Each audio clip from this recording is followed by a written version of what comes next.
Hello, പുതിയ വീഡിയോയിലേക്ക് സ്വാഗതം. നമ്മൾ തമിഴ്നാട്ടിലെ ആദ്യ ദിവസമാണ്. ഇന്ന് ബ്രേക്ക്ഫാസ്റ്റ് കഴിച്ചിട്ട് തുടങ്ങാമെന്ന് വിചാരിച്ചു യാത്ര. ഞങ്ങൾ ഇന്നലെ വന്നപ്പോൾ തൊട്ട് ഇവിടെ നല്ല മഴയായിരുന്നു. അപ്പോൾ 2 ഹോട്ടലിൽ ചെന്നിട്ട് ഫുഡ് ഞങ്ങൾക്ക് കിട്ടിയില്ല. 3ാമത്തെ ഹോട്ടലിലോട്ട് ഞങ്ങൾ പോവുകയാണ്. ഇത് വളരെ വലിയൊരു ഹോട്ടലാണ്. ഇവിടെ വന്നപ്പോഴാണ് മനസ്സിലായത് ഇവിടെ സെൽഫ് സർവീസ് ആണ്. അങ്ങനെ ഞങ്ങൾ ടോക്കൺ എടുത്തിട്ട് ഫുഡിന് വേണ്ടി വെയിറ്റ് ചെയ്തു. രാവിലെ ആയതുകൊണ്ട് തന്നെ ആള് വളരെ കുറവായിരുന്നു. എന്നാലും ഞങ്ങൾക്ക് ഫുഡ് കിട്ടാൻ താമസിച്ചു. ഞങ്ങൾ ഫുഡൊക്കെ കഴിച്ചിട്ട് അങ്ങനെ ഞങ്ങൾ പിന്നീട് പോയത് രാമേശ്വര ക്ഷേത്രത്തിലോട്ടാണ്. പക്ഷെ ഭയങ്കര മഴയായിരുന്നു. റോഡിലൊക്കെ ആണെങ്കിൽ വെള്ളം താന്നു പോകുന്നില്ല. റോഡിലൊക്കെ വെള്ളക്കെട്ടുകൾ ഉണ്ടായിരുന്നു. ഞങ്ങൾക്ക് പാർക്കിങ്ങിനായിട്ട് കിട്ടിയത് ഏകദേശം 1 കിലോമീറ്റർ ദൂരെയായിരുന്നു. അതുകൊണ്ട് പിന്നെ മഴയും കൂടെ കാരണം ഞങ്ങൾക്ക് രാമേശ്വര ക്ഷേത്രത്തിൽ കയറാൻ പറ്റിയില്ല രാവിലെ. അപ്പം ഞങ്ങൾ നേരെ ധനുഷ്കോടിയിലോട്ട് പോവാന്ന് വിചാരിച്ചിട്ട് അങ്ങനെ ധനുഷ്കോടിയിലോട്ട് യാത്ര തിരിച്ചു. വളരെ മനോഹരമായ വഴിയാണ് ധനുഷ്കോടിയിലേക്ക് പോകുമ്പോൾ ഉള്ളത്. ഇരുവശങ്ങളിലുമായിട്ട് നമുക്ക് കടൽ കാണാൻ സാധിക്കും. കടലിലെ വെള്ളം റോഡിലേക്ക് കയറാതിരിക്കാനാണെന്ന് തോന്നുന്നു ഇരുവശങ്ങളിലുമായിട്ട് കരിങ്കല്ല് പാകിയിട്ടുണ്ട്. അങ്ങനെ നമ്മൾ ധനുഷ്കോടിയിലെ ഗോസ്റ്റ് ടൗൺ എന്ന സ്ഥലത്തെ പള്ളിയിൽ എത്തിയിട്ടുണ്ട്. ഇത് 1964 സൈക്ലോണിൽ തകർന്നതാണ്. ഇത് കൂടാതെ ഇവിടെ കുറച്ച് തകർന്ന വീടുകളും പിന്നെ റെയിൽവേ സ്റ്റേഷന്റെ കുറച്ച് ഭാഗങ്ങളൊക്കെ ഉണ്ട്. അതിൻ്റെയൊക്കെ വീഡിയോ ഞങ്ങൾ എടുത്തിട്ടുണ്ടായിരുന്നു. അതൊക്കെ മിസ്സായിപ്പോയി. പിന്നീട് അവിടെ ഞങ്ങളൊരു കടയിൽ കയറി. അവിടെ ഈ ശംഖു കൊണ്ട് പല രീതിയിലുള്ള സാധനങ്ങൾ ഉണ്ടാക്കി വെച്ചിട്ടുണ്ടായിരുന്നു. അപ്പൊ ഓരോന്നിന്റെയും വില ചോദിച്ചു. പക്ഷെ ഭയങ്കര വിലയായിരുന്നു ഇവിടെ കാർഡും ജീപ്പും ഒന്നും വർക്ക് ആവത്തില്ല. അപ്പൊ വരുന്നവരൊക്കെ ക്യാഷ് ആയിട്ട് കൊണ്ടുവരാൻ ശ്രദ്ധിക്കണം. ഇവിടെ ഫോണിനൊന്നും തന്നെ നെറ്റ്വർക്ക് ഇല്ല.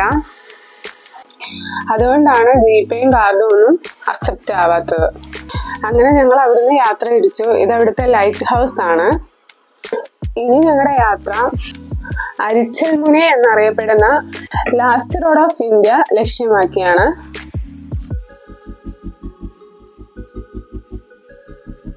അപ്പൊ നമ്മളിവിടെ എത്തിയിട്ടുണ്ട്. അപ്പൊ കാർ പാർക്കിംഗ് ഒക്കെ ചെയ്തിട്ട് ഇപ്പൊ അത്യാവശ്യം മഴ കുറഞ്ഞു നിൽക്കുകയാണ്. ചെറിയ ചാറ്റമഴയേ ഉള്ളൂ. അപ്പൊ നമുക്ക് ബാക്കി വിശേഷങ്ങളൊക്കെ എടുത്ത് കണ്ടുവരാം. നമ്മളിപ്പോ വണ്ടി പാർക്കിംഗ് ഒക്കെ കഴിഞ്ഞിട്ട് ഇപ്പൊ ഇവിടുത്തെ കാഴ്ചകളൊക്കെ കണ്ട് ഇങ്ങനെ നിൽക്കുകയാണ്.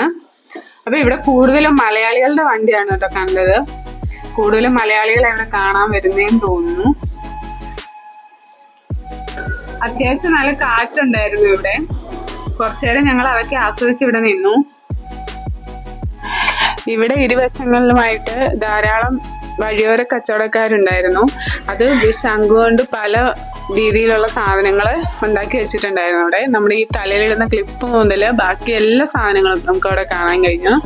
പേളിന്റെ മാലക്കൊക്കെ വില വെച്ചപ്പോൾ അത്യാവശ്യം നല്ല വിലയായിരുന്നു.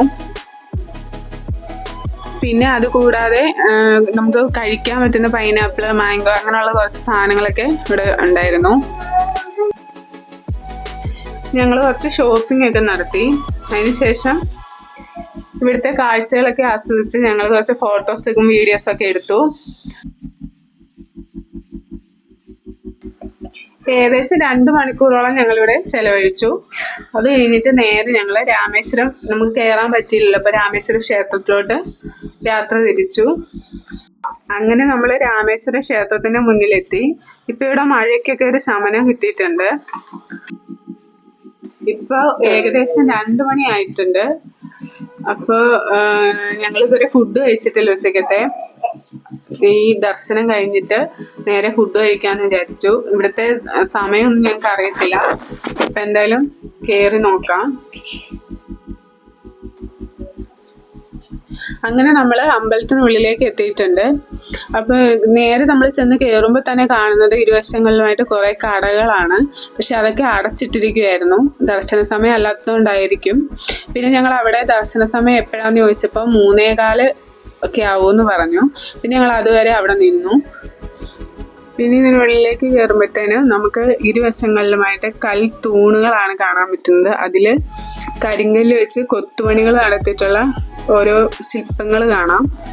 അതെല്ലാം ചായം പൂശി നല്ല മനോഹരമാക്കി വെച്ചിട്ടുണ്ട്. പിന്നെ അമ്പലത്തിന്റെ മുകൾ ഭാഗത്തും കുറെ ചിത്രപ്പണികളൊക്കെ ചെയ്ത് വെച്ചിരിക്കുന്നത് നമുക്ക് കാണാൻ സാധിക്കും. പിന്നെ കുറച്ച് സ്ഥലങ്ങളിലൊക്കെ മെയിൻ്റനൻസ് നടക്കുന്നുണ്ട്.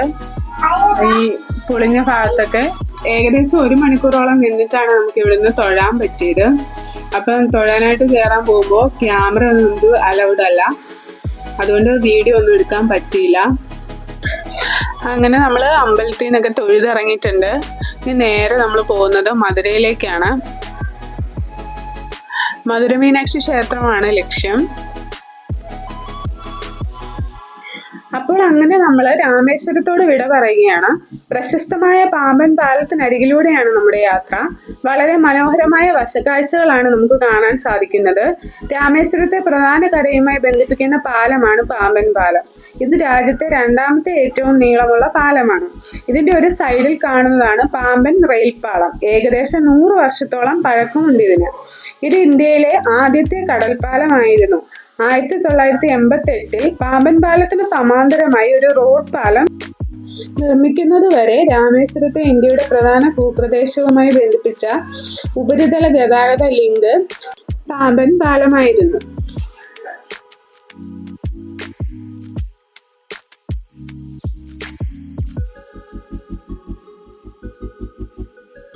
ഈ പാലത്തിന്റെ മറുവശത്ത് ധാരാളം ബോട്ടുകൾ കിടക്കുന്നത് കാണാം. അത്യാവശ്യം നല്ല വലിപ്പമുള്ള ബോട്ടുകളാണ് മിക്കവയും. അങ്ങനെ വീണ്ടും യാത്ര തിരിച്ചു. ഏകദേശം രാത്രി 8 മണിയോടെ മധുരയിലെത്തി. മധുര മീനാക്ഷി ക്ഷേത്രം ലക്ഷ്യമാക്കി നീങ്ങി. ക്ഷേത്രത്തിനോട് അടുക്കാറായപ്പോൾ റോഡിൽ നല്ല തിരക്ക് അനുഭവപ്പെട്ടു തുടങ്ങി.